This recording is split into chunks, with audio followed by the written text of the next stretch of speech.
Picture a nation that spans nearly 4 million square miles, stretching from the rocky cliffs of Maine to the tropical reefs of Hawaii, from Arctic tundra in Alaska to the sun-baked deserts of Arizona, and home to more than 335 million people speaking hundreds of languages and living in wildly different time zones, climates, and cultures.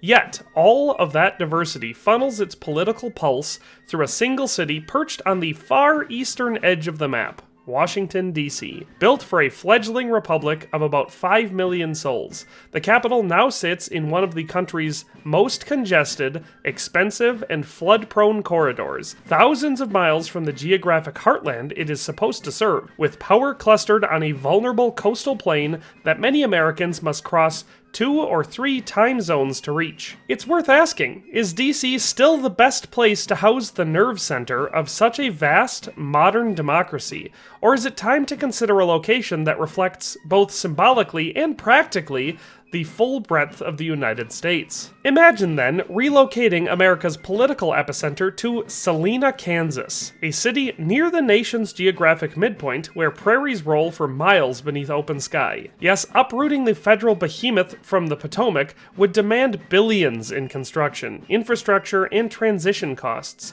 along with years of meticulous planning. Yet, history shows that bold investments can yield transformative dividends. Just as the transcontinental railroad stitched the coasts together and the interstate highway system rewired commerce, a purpose-built capital in the Heartland could reshape governance for generations. With that long view in mind, let's look at the first and perhaps most immediately compelling reason Salina deserves serious consideration. Reason number 1, dramatically lower operating costs. Salina would slash federal operating costs to the bone.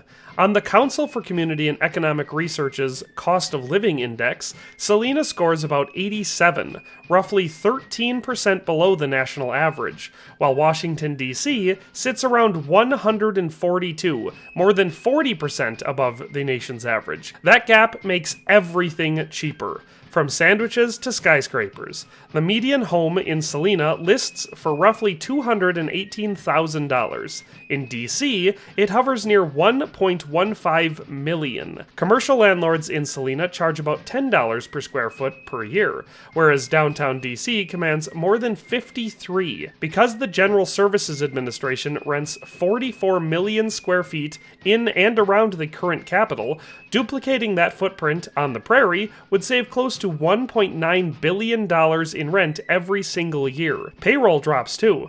Federal employees in Washington receive a 34% locality pay bump, compared with 17% for most of the country. Apply that 16-point difference to the region's nearly 280,000 civilian federal workers, whose average salary tops $106,000, and taxpayers pocket another $5 billion annually. Add real estate and payroll savings together, and the move to Salina would pay for itself in less than a decade. Reason number 2, geographic fairness and shorter average travel times. Salina puts the seat of government almost exactly in the middle of the map, cutting travel times for everyone except those who live really close to DC. It lies just 90 minutes by car from Lebanon, Kansas, the survey monument that marks the geographic center of the lower 48 states, and only about 300 miles west of Hartville, Missouri, the 2020 census center of population. Because of that centrality, flights from Salina to the country's 3 coastal corners are remarkably even. It's roughly 1,259 miles to New York City, 1,193 miles to Los Angeles, and 1,379 miles to Seattle, each about 2.5 hours in the air. Compare that with today's reality. Washington, D.C. sits 2,299 miles from Los Angeles, 2,327 miles from Seattle, turning the West Coast visits to Congress into 4-hour hauls. In practical terms, moving the capital to Salina would put a meeting with federal officials within a single morning's flight for residents of every single mainland state. It would erase the current East Coast tilt in travel budgets and send a powerful signal that the federal government is no longer 5 time zones away for millions of Americans. It's right down the middle. Reason number 3, it's a resilient location above rising seas. Planting the capital in Salina would keep the Republic's nerve center safely above the waterline. Large sections of Washington sit only a few feet above today's high tide mark, and the tidal basin already rose 11 feet during Hurricane Isabel in 2003, a storm that left the district with roughly $125 million in cleanup bills. Experts at Climate Central warn that by 2030, many mid-Atlantic sites have better than even odds of storm surges topping 4 feet above normal tides, meaning the kind of flooding that now counts as once in a century could happen within a single generation. Every time a hurricane threatens, federal offices shut their doors. During past weather closures, OPM has pegged the productivity loss at about $100 million per day. Salina, by contrast, rests 1,224 feet above sea level on the high plains of central Kansas, well beyond the reach of storm surges, tidal rivers, or Atlantic hurricanes. So the government can keep running without the perpetual worry and cost of sandbags, levees, and flood evacuations. Reason number 4, strategic depth against enemy attack. Salina offers something that Washington never can: true strategic depth. A hostile submarine lurking 100 miles offshore can already fire Tomahawk-class cruise missiles more than 1,000 miles. That puts every corridor of the current capital within a 1-hour strike window. Move the seat of government 1,100 miles from the Atlantic, 1,200 miles from the Pacific, and nearly 900 miles from the Gulf, and those same sea-launched weapons can't even reach the target without exposing their launch platforms. Air-breathing threats that could reach Kansas must overfly thousands of square miles of U.S. air defense radar, time our interceptors can actually use. The Salina area is already ringed by military assets. The 12,300-foot runway at Salina Regional Airport can accept any aircraft in the U.S. inventory. The Smoky Hill Air National Guard bombing range sits 10 miles west for immediate training and live fire practice, and Fort Riley's 1st Infantry Division is just 60 miles east for ground security. In short, putting Congress and the executive branch in the continent's interior multiplies warning time, simplifies layered air defense, and places the government beside robust Army and Air Force infrastructure, instead of within easy reach of a single volley from the sea. Reason number 5, Salina's existing multimodal infrastructure. Salina already sits on a nationwide transportation lattice that most cities can only dream of, and it plugs the federal government directly into it. Interstate 70, a 2,153-mile transcontinental artery that runs from Utah to Baltimore, crosses Interstate 135's 95-mile north-south spur right inside the city limits, linking the site to the I-35 trade corridor that stretches from Winnipeg to Laredo. The Kansas State Freight Plan designates both I-70 east of Salina and the Salina to Wichita leg of I-35 as corridors of primary national significance, which helps explain why trucks leaving this junction can reach 85% of the U.S. population within 48 hours. 2 transcontinental rail carriers, Union Pacific on the Kansas Pacific Line and BNSF on the La Junta subdivision, already funnel grain, autos, and intermodal freight through town, so every cabinet-level agency would have at least 2 steel highways at its back door. Overhead, Salina Regional Airport's 12,300-foot runway is longer than any at Reagan National and even Dulles, giving Air Force One and the largest cargo jets the pavement they need today, not 10 years from now. Just as important, the Federal Railroad Administration's Midwest Regional Rail Plan calls for high-speed corridors along both the I-70 and I-35 spines. A station in Salina would sit nearly midway between Denver and Kansas City and less than 4 hours from Chicago at 220 miles per hour. In other words, the bones of a truly multimodal coast-to-coast network are already in place. The move to Salina would be about connecting existing dots, not pouring endless new concrete. Reason number 6, massive federal construction savings. The bricks and mortar math alone makes Salina a financial slam dunk. The General Services Administration maintains roughly 92 million square feet of owned and leased workspace in the Washington area today. Putting that much interior space into brand new buildings near the Potomac would run in the neighborhood of $500+ dollars per square foot, typical for the Mid-Atlantic's high-price construction market, while comparable office shells in the central Midwest average closer to $350 per square foot. That $200 spread, multiplied by 92 million square feet, produces an instant capital cost saving of about $18 billion. Land costs widen the gap even further. Recent listings show prime commercial lots inside the district topping $30 million per acre, whereas commercial ground around Salina changes hands for under $40,000. As an example, a 500-acre federal campus would cost more than $15 billion in Washington, but less than $20 million in Kansas. A swing so large it almost pays for the entire build-out on its own. Even space the government keeps renting would be cheaper to occupy forever. Class A offices in Washington now average more than $53 per square foot per year. Salina listings advertise 8 to 13. If just 1/4 of the federal footprint stayed in leased space, the difference would still slice well over $1 billion from the annual rent budget. Taken together, construction, land, and lease savings would let the move pay itself off in well under a decade, and then keep saving taxpayers money generation after generation. Reason number 7, revitalizing the rural heartland. Moving the capital to Salina would unleash the single biggest jolt of public works spending the nation has seen since the New Deal.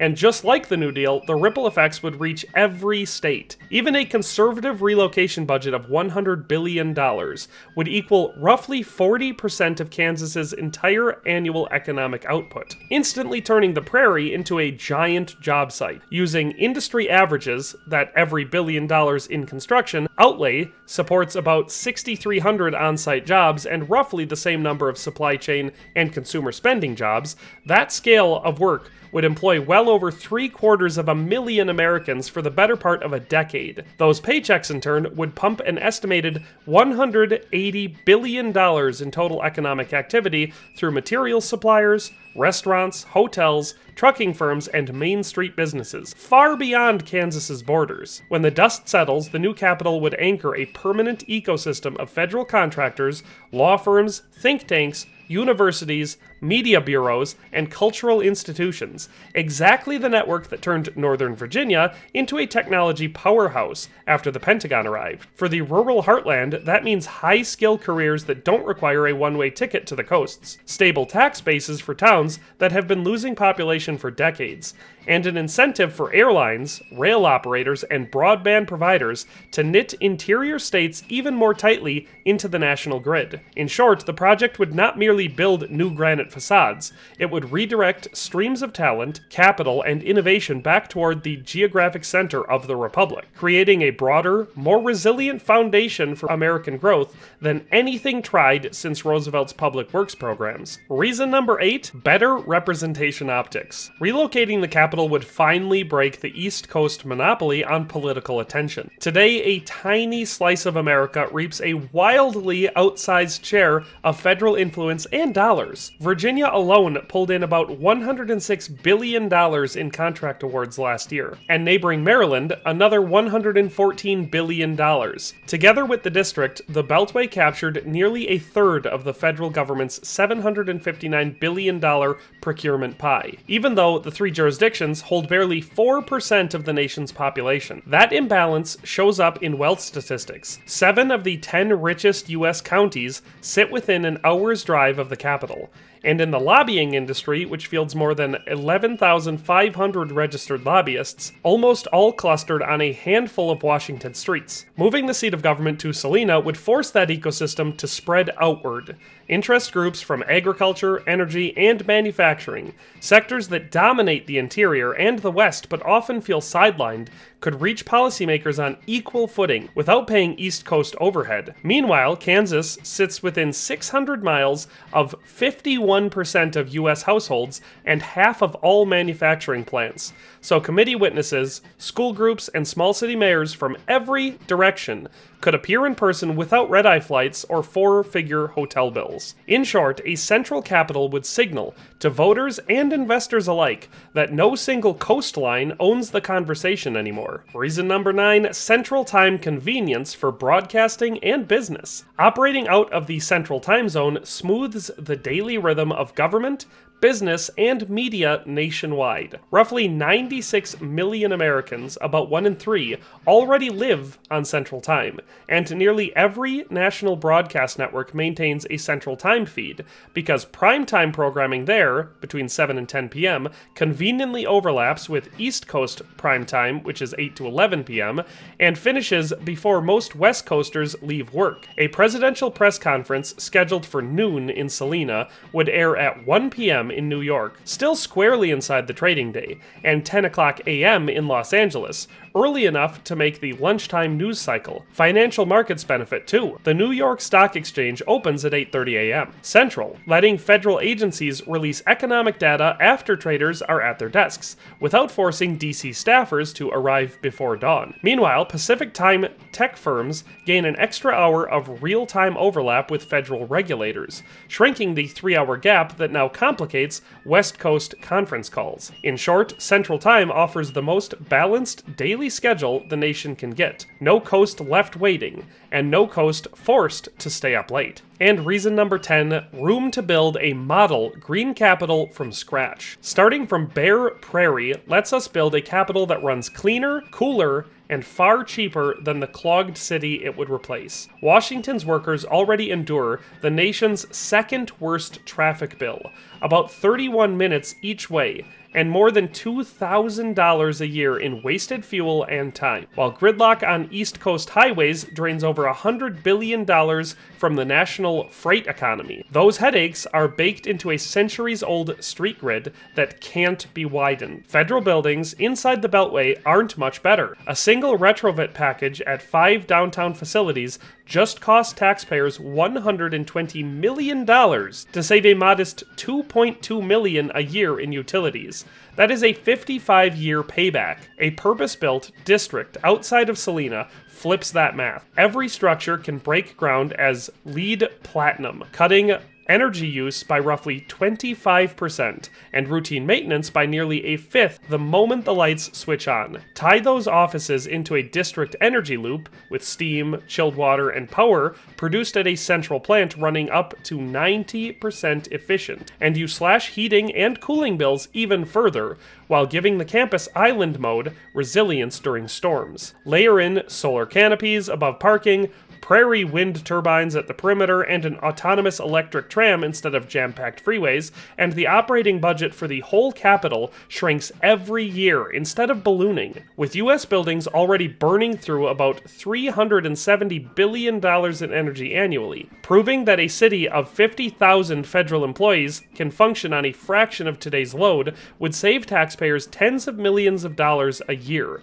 and hand the rest of the country a blueprint for doing exactly the same. In the end, moving the nation's capital to Salina is less a flight of fancy than a practical course correction. It would slash billions in operating expenses, place the seat of power where every citizen can reach it on equal terms, and shelter the government from rising seas and coastal threats. A purpose-built campus on an inexpensive land would ignite the largest Heartland investment since the New Deal, modernize the country's transportation grid, and prove that a city can run on 21st century green infrastructure instead of 19th century bones. Above all, it would signal that the federal government belongs to all Americans, coastal, rural, and everything in between, while saving taxpayers money and strengthening national security for generations to come.